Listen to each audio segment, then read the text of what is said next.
Hello everyone, welcome to learner be extra. इस video में हम लोग देखेंगे क्लास 9th की जो मैथ्स की बुक है उसका चैप्टर 1 की एक्सरसाइज 1.2 1.1 हम लोग कवर कर चुके हैं। अब 1.2 का जो क्वेश्चन नंबर 1 है वो कहता है हम लोग को ट्रू या फॉल्स बताना है। तो देखिए, every rational number is a real number. क्या हर रेशनल नंबर जो है वो रियल नंबर होता है? क्या ऐसा होता है, क्या नहीं होता है? तो इसका आंसर हम लोग को देना है। तो देखिए, हर रेशनल नंबर रियल नंबर होता है। रियल नंबर क्या होते हैं? जो रूट्स वगैरह में नहीं आते हैं, मतलब रूट्स वगैरह में आ सकते हैं, जैसे कि जो डिफाइंड किए जा सकते हैं कि हाँ मतलब इस फॉर्म में इसको लिखा जा सकता है और एग्जैक्टली उसकी यही वैल्यू है, तो वही रियल नंबर होते हैं। तो हर इरेशनल नंबर जो है क्या वो रियल नंबर होता है? क्या जो √2 √4 और ये सब क्या ये सारे के सारे रियल नंबर्स हैं? तो हाँ, बिल्कुल सही बात है, ये सारे के सारे क्या हैं? रियल नंबर्स हैं। ठीक हो गया।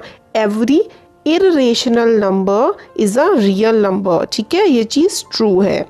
नेक्स्ट पॉइंट है every point on the number line is of the form √m where m is a natural number. क्या नंबर लाइन जो है उसमें हर चीज जो है वो √m की फॉर्म की है?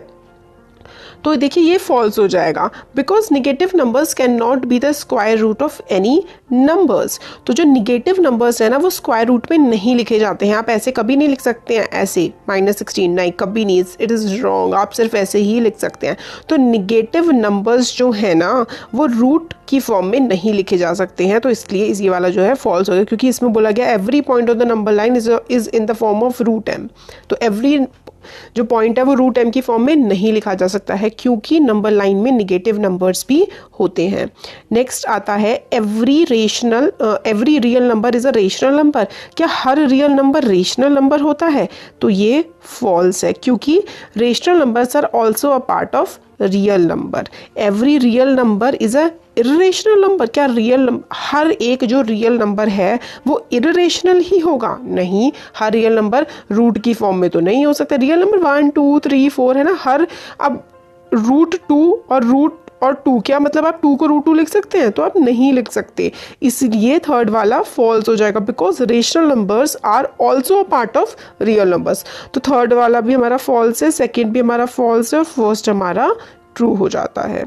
आप इतना इंपॉर्टेंट ट्रू फॉल्स तो वैसे भी एग्जाम में नहीं आते हैं। क्वेश्चन नंबर 2 है are the square roots of all positive numbers irrational. क्या स्क्वायर रूट्स जो होते हैं सारे के सारे पॉजिटिव नंबर्स के वो इरेशनल होते हैं? तो भाई बिल्कुल गलत बात है। √4 जो है वो क्या है? एक इरेशनल नंबर है ना, बट इसका जो रूट हम लोग निकालते हैं वो क्या आता है? इसका आंसर 2 आता है। तो are the square root of all positive number is irrational. क्या स्क्वायर रूट सारे पॉजिटिव नंबर का इरेशनल होता है? नहीं। √16 क्या हो जाता है? 4 हो जाता है। तो हर जो इस तरीके से रूट में लिखा जाएगा क्या इसका आंसर इरेशनल आएगा? तो नहीं, ऐसा नहीं है। जैसे कि √16 का जो आंसर होता है वो 4 होता है, इसलिए जो सेकंड पॉइंट है ये वाला हमारा फॉल्स हो जाता है। कैसे? No. If we take positive integer से 9, इसका रूट क्या हो जाएगा? हमारा 3 हो जाएगा, which is a rational number. √9 का क्या आंसर आता है? √9 को अगर हम लोग सिंपल फॉर्म में लिखेंगे तो 3 आ जाता है। ये आप लोग 8th क्लास में पढ़ के आ चुके हैं, एक बार मैं फिर भी आपको बता देती हूँ कि √2 इंटू √2 आप 2 बार रूट को मल्टीप्लाई करेंगे तो वही नंबर आ जाता है। ठीक है। स्क्वायर रूट्स जो है 4 का स्क्वायर रूट होता है 2, √16 का होता है 4, √25 का होता है 5, ठीक है, √36 का होता है 6। ठीक हो गया। तो इस तरीके से हम लोग रूट निकालते हैं, ये हम लोग 8th क्लास में पढ़ के आ चुके हैं। तो इसलिए जो सेकंड वाला क्वेश्चन है इसका आंसर जो है वो हमारा नो हो जाता है। अब आता है show how √5 can be represented on a number line. √5 को आप किस तरीके से नंबर लाइन पे रिप्रेजेंट कर सकते हैं, ये क्वेश्चन है जो इम्पॉर्टेंट है। ये वाला क्वेश्चन हमारा इम्पॉर्टेंट है जो कि एग्जाम में पूछा जा सकता है। तो देखिए यहाँ पर हमें दिखाया गया है locate √5 on the number line. √5 को आपको नंबर लाइन पे लोकेट करना है। तो सिंपल से सबसे पहले आप क्या करेंगे? आप एक नंबर लाइन ड्रॉ कर लेंगे। ठीक है, आपने ये नंबर लाइन बना ली है। नंबर लाइन में क्या होता है? ज़ीरो होता है, फिर इधर वाले जो नंबर्स होते हैं वो नेगेटिव में होते हैं लेफ्ट साइड वाले, और जो राइट साइड वाले होते हैं वो हमारे क्या होते हैं, सारे के सारे पॉजिटिव में होते हैं। अब हमसे ये बोला गया है कि हम लोगों को क्या करना है, √5 हमें नंबर लाइन पे दिखाना है। तो अब देखिए √5 को आप दिखाने के लिए क्या करते हैं, सबसे पहले आप लोग लगाइए पाइथागोरस थ्योरम। तो आप क्या करिए, आप स्केल लीजिए, जैसे कि आपने ये जो नंबर लाइन बनाई है ना, ये ऐसे ऐसे करके ये, तो इसमें यहाँ पे आपने 0 बनाया है, एक पे आपने 1 बनाया है, 2 बनाया है और 3 बनाया है। अब आप देखिए आप 5 कैसे ला सकते हैं, मतलब आपका आंसर √5 आप किस फॉर्म में लेकर के आ सकते हैं। तो या तो आपको देखिए इस फॉर्म में आप √5 लेकर के आ सकते हैं। कैसे ला सकते हैं आप √5, अगर आप पाइथागोरस थ्योरम लगाएं तो 2 का स्क्वायर 5 बनाने के लिए आपको 4 + 1 करना पड़ेगा, बिल्कुल सही बात है, करना पड़ेगा।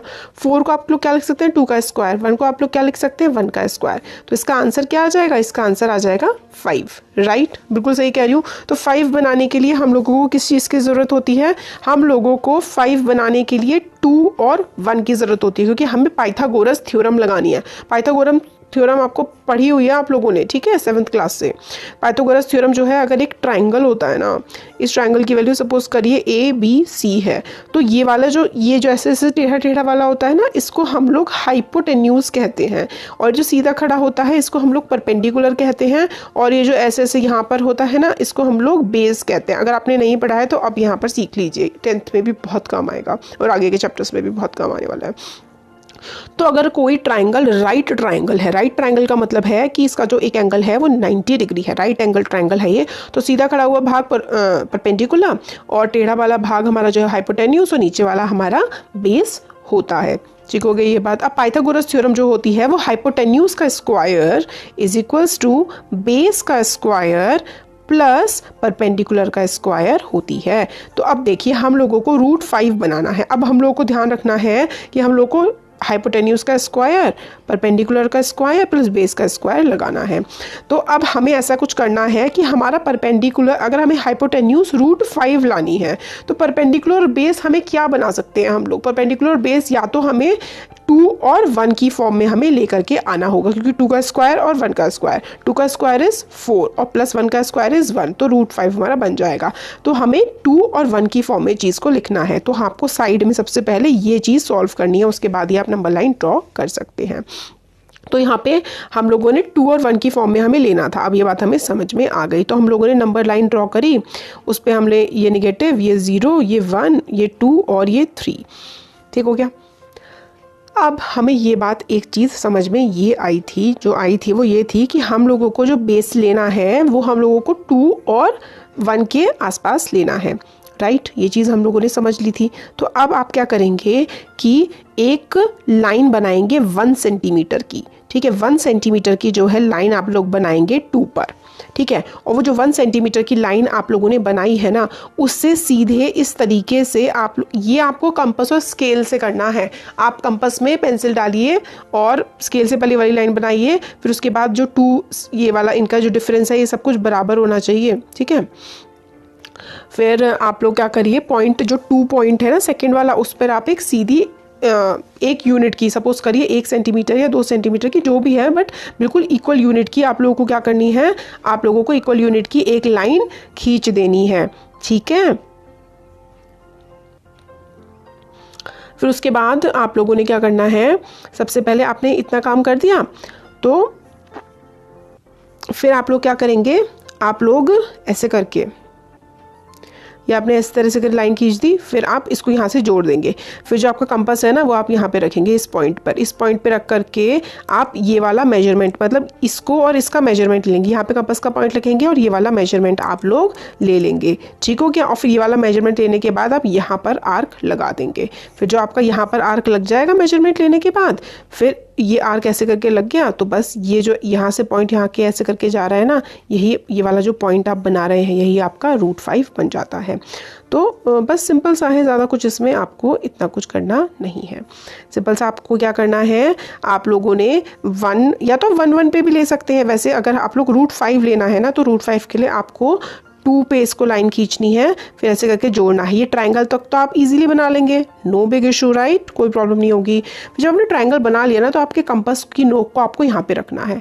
नोक को यहाँ पे रखने के बाद आपको यहाँ तक इसको नापना है और फिर जो मेजरमेंट आएगी वो आपको मार्क कर देनी है बस, और बस वो √5 बन जाएगा।